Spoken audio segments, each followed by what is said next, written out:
आगे बढ़ते हैं, कुछ और खबरें आपको बताते हैं। वाराणसी में नायब तहसीलदार ने सरेआम एक नाबालिग लड़की को थप्पड़ जड़ दिया। महिला अफसर भीशमपुर गांव में जमीन पर कब्जा हटाने पहुंची थी और तभी उनकी एक लड़की से बहस हो गई। वाराणसी के भीशमपुर गांव में अवैध कब्जा हटाने पहुंची नायब तहसीलदार और लड़की के बीच तीखी नोकझोंक हुई। इसी दौरान महिला अधिकारी गुस्से में आ गए और लड़की को सरेआम थप्पड़ जड़ दिया। महिला अधिकारी ने जैसे ही लड़की को थप्पड़ मारा, गांव वाले भड़क गए। मामला बिगड़ पाता उससे पहले ही पुलिसकर्मियों ने महिला अधिकारी को तुरंत वहां से हटा दिया। वहीं घटना के बाद से गांव वालों में थप्पड़बाज महिला अधिकारी के खिलाफ खासा गुस्सा है। झारखंड के हजारीबाग में सड़क पर गिरे टमाटर को लूटने की होड़ लग गई। दरअसल यहां टमाटर से भरी एक पिकअप गाड़ी अनियंत्रित होकर के पलट गई थी। टमाटर को नेपाल के रास्ते लाया जा रहा था, लेकिन झारखंड के हजारीबाग में गाड़ी पलट गई। लोगों ने जैसे ही 260 रुपए प्रति किलो के टमाटर को सड़क पर पड़ा हुआ देखा, लोग टोकरी लेकर पहुंच गए। जिनके हाथ जितना टमाटर लगा, लोग उसे अपने साथ लेकर भाग निकले। काफी देर तक हजारीबाग में टमाटर लूटने की होड़ मची रही। गाड़ी चालक लोगों से टमाटर ना लूटने की अपील करता रहा, लेकिन उसकी किसी ने नहीं सुनी। टमाटर लूटने की वजह से सड़क पर कुछ देर के लिए आवागमन भी बाधित हुआ।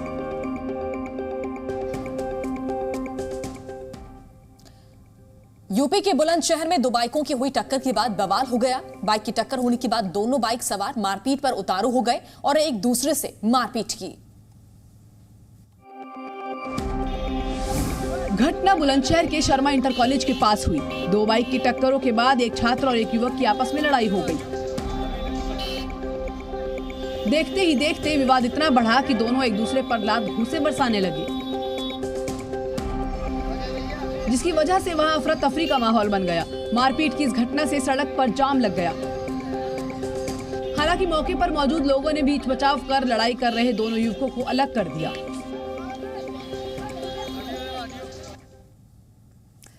उत्तर प्रदेश रोडवेज की बसों को जल्द ही महिला ड्राइवर चलाती नजर आएंगी। सरकार ने साल 2021 में महिला ड्राइवरों की ट्रेनिंग शुरू कर दी थी, जो अब पूरी हो चुकी है। कानपुर में 17 महिलाओं का एक बैच रोडवेज बस की स्टीयरिंग थामने को तैयार है। इन महिलाओं के अंदर नए करियर के लिए उत्सुकता दिखाई दे रही है। महिलाओं को इंतजार है कि वो कब बस के स्टीयरिंग को घुमाते हुए एक स्थान से दूसरे स्थान तक यात्रियों को पहुंचाने का काम करेंगी। सरकार की इस पहल को महिला सशक्तिकरण की दिशा में एक महत्वपूर्ण कदम माना जा रहा है, क्योंकि महिलाओं की भागीदारी बढ़ने से इस क्षेत्र में महिलाओं को रोजगार के नए अवसर मिलेंगे और वहीं पुरुष ड्राइवरों की निर्भरता भी कम होगी। मध्य प्रदेश के सतना जिले में एक ऐसा स्कूल है जहां छात्रों की संख्या 0 है। विद्यालय में छात्रों को पढ़ाने के लिए 3 शिक्षक पदस्थ हैं, लेकिन हैरानी की बात है कि स्कूल में एक भी छात्र नहीं है। शिक्षा की बदहाली की गवाही दे रहा ये स्कूल सतना के बिरसिंहपुर तहसील में है। यहाँ के शासकीय माध्यमिक विद्यालय हरदुआ में छात्रों को पढ़ाने के लिए 3 शिक्षक पदस्थ हैं। शिक्षक हर महीने 1.25 लाख रुपए वेतन ले रहे हैं, लेकिन स्कूल में पढ़ने के लिए एक भी बच्चा नहीं आता। छात्र न होने की वजह से विद्यालय में सालों से ताला लटक रहा है और शिक्षक बिना ड्यूटी किए हर महीने करीब 1.25 लाख रुपए की तनख्वाह ले रहे हैं।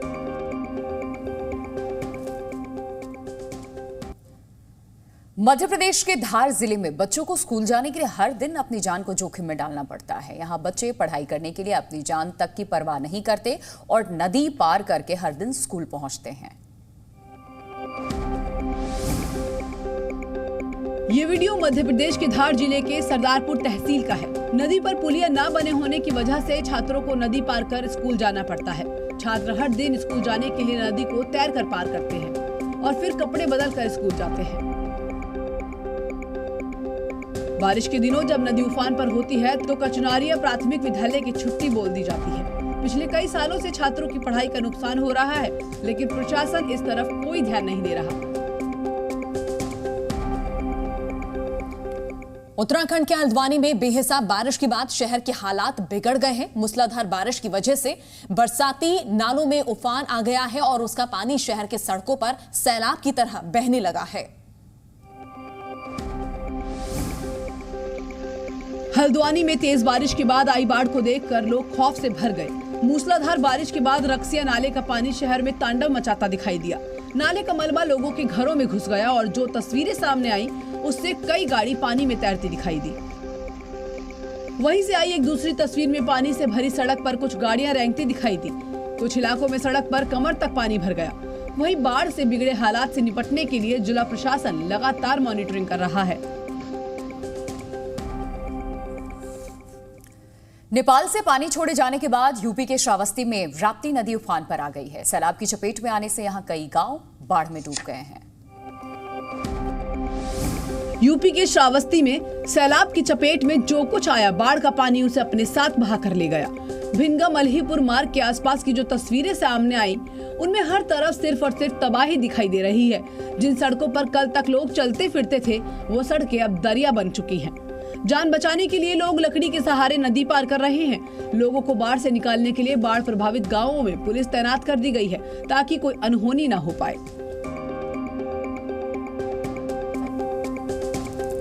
इधर चीन में हुई 140 साल की सबसे भीषण बारिश ने भारी तबाही मचा दी है। भारी बारिश और बाढ़ की वजह से चीन में अब तक 33 लोगों की मौत हो गई है, जबकि 18 लोग लापता बताए जा रहे हैं। चीन की राजधानी बीजिंग से रोंगटे खड़े कर देने वाली तस्वीरें सामने आई हैं। यहाँ चारों तरफ तबाही और बर्बादी का मंजर दिखाई दे रहा है। तस्वीरों में कई गाड़ियां कीचड़ में फंसी दिखाई दी तो कई जगहों पर कई गाड़ियां पेड़ों के नीचे दबी नजर आईं। तेज बारिश और भीषण तूफान के बाद आई बाढ़ ने कई घरों को भी तहस नहस कर दिया। बताया जा रहा है कि यहाँ 35,000 से ज्यादा घर तबाह हो गए, जिसकी वजह से लाखों लोग बेघर हो गए हैं।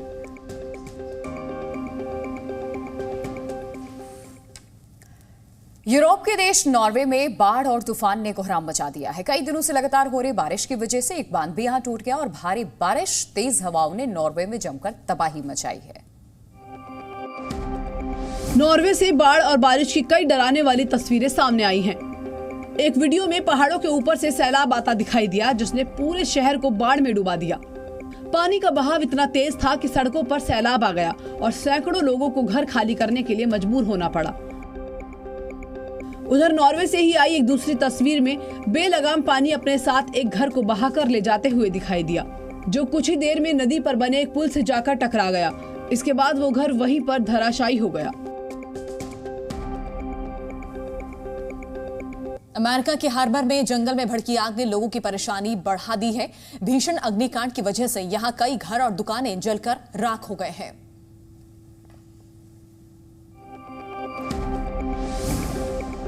अमेरिका के हार्बर में आग ने विकराल रूप ले लिया है। आग की लपटें धीरे धीरे पूरे इलाके को चपेट में लेती जा रही हैं। आग इतनी विकराल हो चुकी है कि कुछ लोगों ने आग की लपटों से बचने के लिए समंदर में छलांग लगा दी। भीषण अग्निकांड से बचने के लिए लोग लाहिना बंदरगाह की तरफ रुख कर रहे हैं। वहीं आग की चपेट में कई इमारतें आने की वजह से हार्बर बंदरगाह धुएं से भर गया है।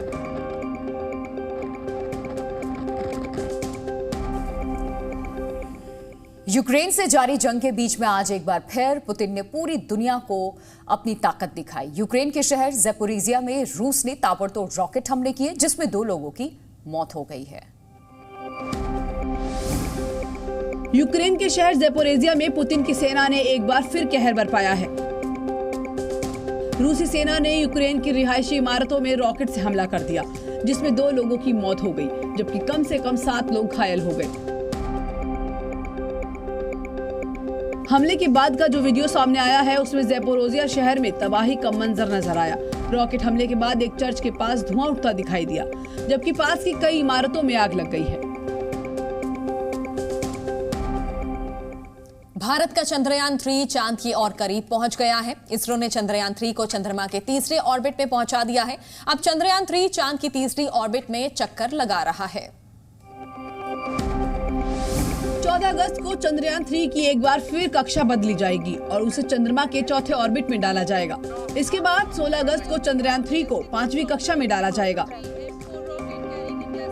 17 अगस्त को चंद्रयान 3 के प्रोपल्शन और लैंडर मॉड्यूल अलग होंगे। 18 और 20 अगस्त को लैंडर मॉड्यूल की ऊंचाई में कमी लाई जाएगी। 23 अगस्त को लैंडर चंद्रमा के दक्षिणी ध्रुव के पास लैंड करेगा। सब कुछ प्लान के मुताबिक रहा तो 5:45 बजे लैंडर चांद की सतह पर उतरेगा।